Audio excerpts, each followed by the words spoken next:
Today's video, we're going to be installing Kali Linux version 2024.1 inside VirtualBox on a Windows 11 PC. Before we begin, let's take a look at the minimum requirements. You're going to want at least 2 gigs of RAM, 4 is recommended, 20 gigs of hard disk space, 1 CPU core, but 2 is recommended, the Kali Linux image, and VirtualBox and the extension pack. Alright, so I'm at my Windows 11 desktop. I'm going to go over here and open up my browser, and I'm at the Kali Linux website. It's kali.org. I'm in the download section, and what we want to do is use the installer image. So I'm going to click on this. It's going to jump over to the installer image. If we scroll down a little bit over here, we can see that we have Kali Linux 2024.1, latest version that's out right now. I'm going to be using the 64-bit version. It's 3.8 gigs. We're going to go ahead and click on the download option, and it's going to go ahead and download the ISO image file. What I'm going to do is I'm going to jump over to the next step where this has been downloaded. Alright, so our download is now complete. You want to make sure that you know where the file has downloaded because we're going to be pointing to that later. I'm going to go ahead and minimize this window.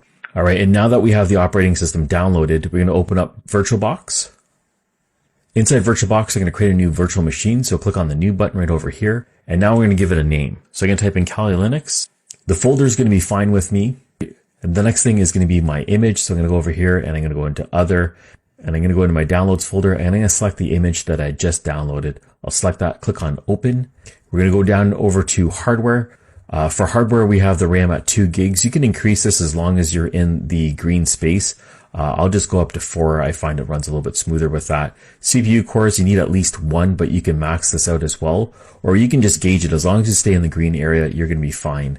And then down here in hard disk space, I have 25 gigs allocated to it. It's in my C drive. You can select another drive if you're running into space issues, or increase this if you require more space.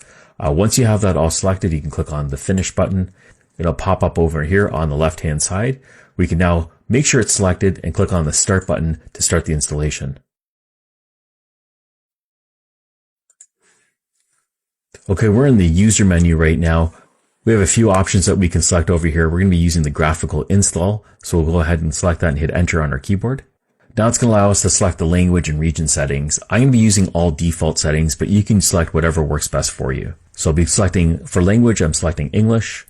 Location, I'll leave as United States. The keyboard configuration, I'm going to leave as American English.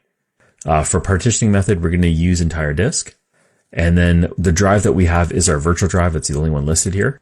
And we're going to use all files in one partition. We're now going to finish partitioning and write changes to disk. And we just need to confirm that by selecting yes and then continue. It's now going to go ahead and start installing the operating system. This might take a few minutes. I'll jump over to the next step. Okay, next we have the option to select different software that we want installed. I'm going to be leaving everything as default and click on continue. So next we're going to be installing the bootloader, and we'll click on continue.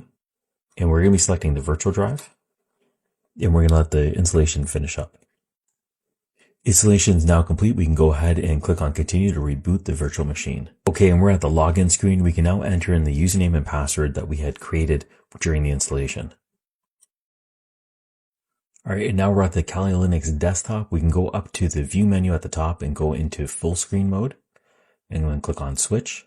And here we are at the desktop of Kali Linux version 2024.1 inside VirtualBox on a Windows 11 PC. All the apps that you need are up here in the top. They're already preloaded. You can go ahead and do whatever you want. And that's all there is to it. I hope you found the video useful. If you did, please smash the like button. Thank you for watching. Catch you on the next one.